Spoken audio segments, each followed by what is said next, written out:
ఐక్యతగా ఉండాలి. దేవునికి స్తోత్రం. హల్లెలూయా. దేవుని ఉద్దేశం, దేవుని ఆలోచనలో మనమందరము భూమి మీద ఉన్నటువంటి క్రైస్తవులమైనటువంటి మనము ఎవరి బిడ్డలము? భూమి మీద ఉన్నటువంటి క్రైస్తవులందరూ కూడా ఎవరి బిడ్డలము? ఎవరి బిడ్డలము? కొన్ని గట్టి చెప్పచ్చుగా, దేవుని బిడ్డలం. దేవునికి స్తోత్రం. హల్లెలూయా. కానీ క్రైస్తవులు ఐక్యతగా ఉంటారా? క్రైస్తవులు కలిసి మాట్లాడుకుంటారా? క్రైస్తవులు కలిసి నడుస్తారా? క్రైస్తవులు సపోజ్ భారతదేశంలో దేవుని మహాకృపను బట్టి, దేవుని కృపను బట్టి అనేకమైనటువంటి సంఘాలు వచ్చింది. దేవునికి స్తోత్రం. హల్లెలూయా. అనేకమైనటువంటి సంఘాలను దేవుడు స్థాపించడానికి సేవకులను ఎన్నుకొని తన నామ మహిమార్థమై అనేకులు రక్షించుకుంటూ ఉన్నాడు. దేవునికి స్తోత్రం. హల్లెలూయా.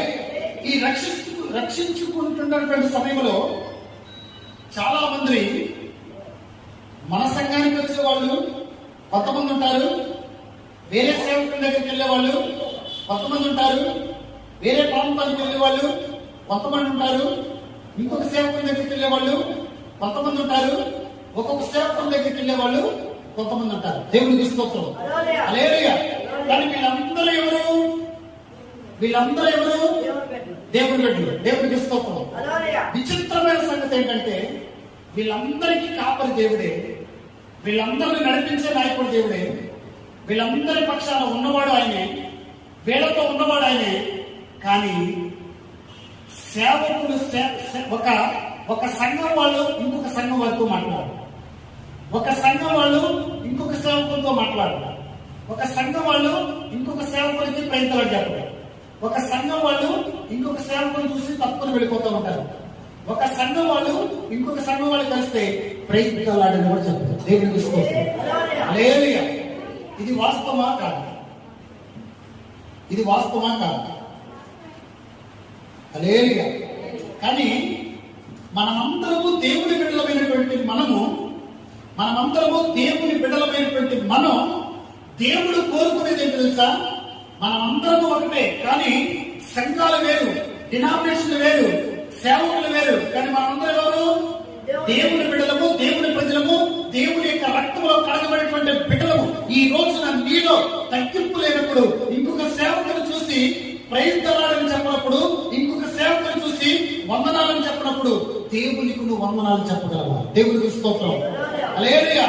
ఇంకొక సంఘానికి వెళ్ళే విశ్వాసాలు చూసి, ఇంకొక సంఘానికి వెళ్ళే విశ్వాసాలను చూసి, ఇంకొక సంఘానికి వెళ్ళే వ్యక్తిని చూసి నీకు ఎదురుపడినప్పుడు ప్రైజ్ దళాలని ఎంతమంది చెప్పగలుగుతూ ఉన్నారు? దేవునికి స్తోత్రం. హల్లెలూయా. ప్రైజ్ దళాలు, వందనాలు అని ఎంతమంది చెప్పగలుగుతున్నారు? భారతదేశంలో 1% కూడా. దేవునికి స్తోత్రం. హల్లెలూయా. కానీ దేవునికి అలాంటి వారు ఇష్టం ఉంటారు. గట్టిగా చెప్పలు పెట్టండి. హల్లెలూయా. హల్లెలూయా. దేవునికి అలాంటి వారు ఇష్టం ఉండవు. నువ్వు ఎంతైనా భక్తి చేయి, ఎంతైనా దేవుని మీద విశ్వాసం ఉంచుకో. నువ్వు రక్షణ పొందుకున్నావా, మారు మనసు పొందుకున్నావా, దేవుని యొక్క రక్తంలో కడగబడ్డావా, దేవుని స్వరూపంలో నువ్వు జీవిస్తున్నావా, దేవుని పోలికలో ఉన్నావా, ఇవన్నీ కాదు. ఎదుటి వారిని ప్రేమించలేనటువంటి నీవు ఎదుటి వారి యొక్క సంఘానికి, ఏ సంఘానికి వెళ్ళేవారైనా కూడా నువ్వు వందనాలు చెప్పలేనప్పుడు, వాళ్ళ కోసం ప్రార్థన చేయనప్పుడు, వాళ్ళు కలిసినప్పుడు నువ్వు క్షేమకరమైనటువంటి మాటలు మాట్లాడినప్పుడు నువ్వు దేవుని యొక్క కుమారుడు అవ్వవు, దేవుని యొక్క కుమార్తె అవ్వవు. దేవునికి స్తోత్రం. హల్లెలూయా. హల్లెలూయా. ప్రభువు ఒక మాట చెప్పాడు ఫిలిప్పీయులకు రాసిన పత్రికలో, నన్ను గణపరచు వారి యందే నేను సమస్తము చేయగలను. దేవునికి స్తోత్రం. హల్లెలూయా. ఏమని చెప్పాడు? నన్ను గణపరచు వారి యందే నేను సమస్తము చేయగలను. ఎక్కడ గణపరచాలి? మందిరంలో ప్రభువును గణపరచాలి, ఇంటి దగ్గర ప్రభువును గణపరచాలి, ఇంకొక సంఘానికి వెళ్లే వాళ్ళు కలిసినప్పుడు గణపరచాలి, ఇంకొక సంఘానికి వెళ్లే వాళ్ళు నీకు దగ్గరలో ఉన్నప్పుడు వాళ్ళకి ఏదైనా బాధ వచ్చినా, ఇబ్బంది వచ్చినా, కరువు వచ్చినా, కష్టం వచ్చినా, నష్టం వచ్చినా, వ్యాధి వచ్చినా, ఏది వచ్చినా కూడా నీకు తోచిన సహాయం చెయ్యకపోయినా పర్లేదు, లేదు. వాళ్ళ దగ్గరికి వెళ్ళి వాళ్ళతో మాట్లాడి నీకోసం మేము ప్రార్థన చేస్తాము, దేవుడు అద్భుతం చేస్తాడని ఒక భరోసా ఇవ్వడానికి నువ్వు ఇష్టపడితే ఆ భక్తిని, ఆ విశ్వాసాన్ని, ఆ మాటలు చూసినటువంటి దేవుడు నిన్ను ఆశీర్వదిస్తాడు, నీ కుటుంబాన్ని దీవిస్తాడు. గట్టిగా చెప్పబడుతుంది దేవుడు నామములో. హల్లెలూయా, హల్లెలూయా. రానున్న దినాలలో చెట్టు కుక్కలు పుట్టకుక్కలు అయిపోతారు. ఏమైపోతారు? చెట్టు కుక్కలు పుట్టకుక్కలు అయిపోతారు. కానీ దేవుని బిడ్డలమైనటువంటి మనం, మనతో ఉన్నవారు లోకములో ఉన్న వారి కంటే గొప్పవాడు. దేవునికి స్తోత్రం. మనలో ఉందెవరు? నువ్వు. మనలో ఉందెవరు? Okay, correct. దేవునికి స్తోత్రం. ఇప్పుడు అందరూ ఇక్కడే ఉన్నారు. మనలో ఉందెవరు? లోకంలో ఉందెవరు? దేవుడు.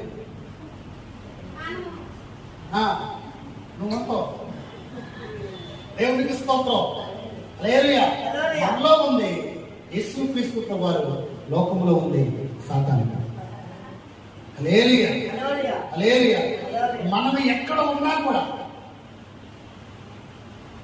మనం ఏ ఇంట్లో ఉన్నా, ఏ ప్రాంతంలో ఉన్నా, ఎక్కడ సేవ చేసినా, ఎక్కడ పని చేసినా, ఎక్కడ ఏది చేసినా కూడా ఇతరులను ఎప్పుడు కూడా ప్రేమిస్తూనే ఉంటారు. ఇతరులను ఎప్పుడు కూడా ఆదరిస్తూనే ఉండాలి.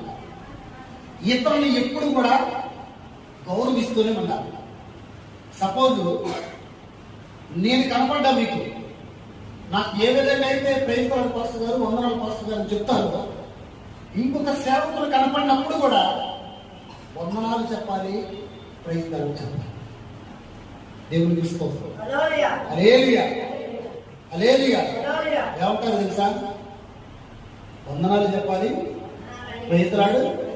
కానీ ఈరోజు ఎంతమంది చెప్తున్నారు? ఎంతమందికి చెప్పడానికి ఇష్టపడుతున్నారు? ఎంతమంది నాకు తల్లులారా?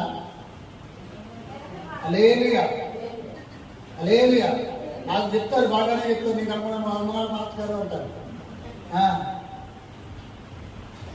మోడల్ కాలంలో సురేష్ అని ఒకటి ఉన్నాడు. పాపం అతను రీసెంట్గా ఒక సంవత్సరం క్రితం చనిపోయాడు. నేను బస్ స్టాండ్ దగ్గర కనపడితే ఒక 50 మీటర్ల దూరంలో ఉన్నా కూడా వందనాలు పాస్టర్ గారిని గట్టిగా అడిగింది. రోడ్డు మీద కనపడితే, సపోజ్ నేను మందిరం దగ్గర ఉంటే వందనాలు పాస్టర్ గారు అనుకుంటూ వెళ్ళేవాడు. నేను మా ఇంటి దగ్గర కింద ఉంటే వందనాలు పాస్టర్ గారు అనుకుంటూ వెళ్ళేవాడు. నేనేమవుతుందో తెలుసా? ఎవరైనా చూస్తే ఏమనుకుంటాను అనుకున్నాను. కానీ తర్వాత అర్థమైంది, అతను చేసేది కరెక్ట్ అని. గట్టిగా చప్పలు కొడుతుంది. యేసుక్రీస్తు ప్రభువారు ఈ రోజున నీ నుండి, నా నుండి కోరుకునేది ఏంటో తెలుసా? ఈ రోజున మనందరి నుండి కోరుకునేది ఏంటో తెలుసా? మనమందరం కూడా ఐక్యతగా జీవించాలి. మనమందరం కూడా కలిసి జీవించాలి. మనమందరం కూడా దేవుని బిడ్డలుగా, దేవుని కుమారులుగా, దేవుని కుమార్తెలుగా మనం జీవించాలి. మనమందరము డినామినేషన్ అంటే సంఘాలు వేరైనా కూడా మనమందరం కూడా దేవుని బిడ్డలము, దేవుని స్వాతంత్రంలో సృష్టించినటువంటి బిడ్డలము, దేవుని యొక్క రక్తంలో కడగబడినటువంటి బిడ్డలము. మనమందరం కూడా ఒకే దేవుని కలిగినటువంటి మనము తేడాలు పడకూడదు. సంఘాలు వేరైనా కూడా మనుషులందరము కూడా ఒకటే. గట్టిగా చెప్పబడుతుంది. హల్లెలూయా, హల్లెలూయా, హల్లెలూయా. ఈ రోజున భారతదేశంలో అలా జరగకూడదు. కొంతమంది ఉంటారు, నేను అందరి గురించి చెప్పట్లేదు, కానీ కొంతమంది ఏ సేవకుడు కనపడినా కూడా ప్రైజ్ లార్డ్ అంటారు. ఏ సేవకుడు కనపడినా కూడా వందనాలు అంటారు. ఏ సేవకుడు వాళ్ళ ఇంటి ముందుకు వెళుతున్నా కూడా వాళ్ళకి కనపడితే వెంటనే వాళ్ళు వందనాలు పాస్టర్ గారు, వందనాలు. అప్పుడు ఆ సేవకుడు అంటాడు, అమ్మా వందనాలు అమ్మా, ఈ మందిరానికి వెళ్తున్నారు అని అంటాడు. దేవుడికి తీసుకోవచ్చు. హల్లెలూయా. చాలా మంది, నేను మొదట్లో సేవకు వచ్చిన సమయంలో పాస్టర్ గారు మీ సంఘానికి వచ్చే వాళ్ళని ఏ సేవకులతో మాట్లాడని చెప్పారు. ఏంటిది?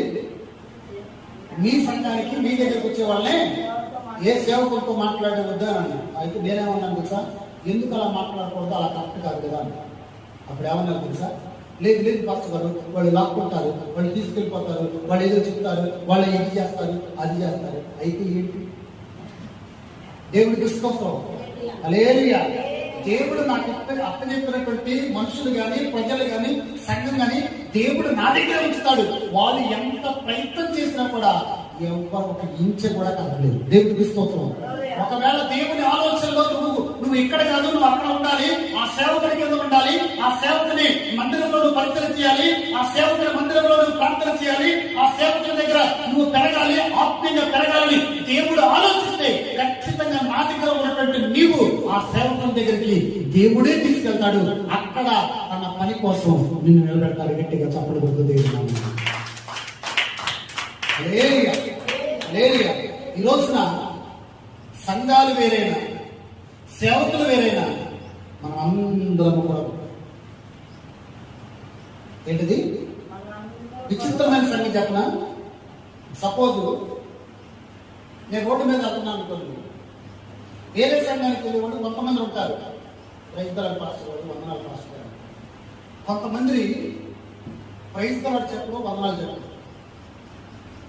సరే, నేను అవన్నీ పట్టించుకున్నాను. కానీ దేవుని యొక్క మహాకృపను బట్టి ఈ రోజుల్లో దేవుని ఎరగనటువంటి బిడ్డలు, దేవుని తెలుసుకున్నటువంటి బిడ్డలు, దేవుని దగ్గరికి రానటువంటి బిడ్డలు, నేను ఒక సేవకుడిని తెలిసి నేను ఆ రోడ్లో వెళ్తా ఉంటే వందనాలు పాస్టర్ గారు, బాగున్నారు పాస్టర్ గారు అని వాళ్ళు పలకరిస్తున్నారు. గట్టిగా తప్పలు ఉంటుంది.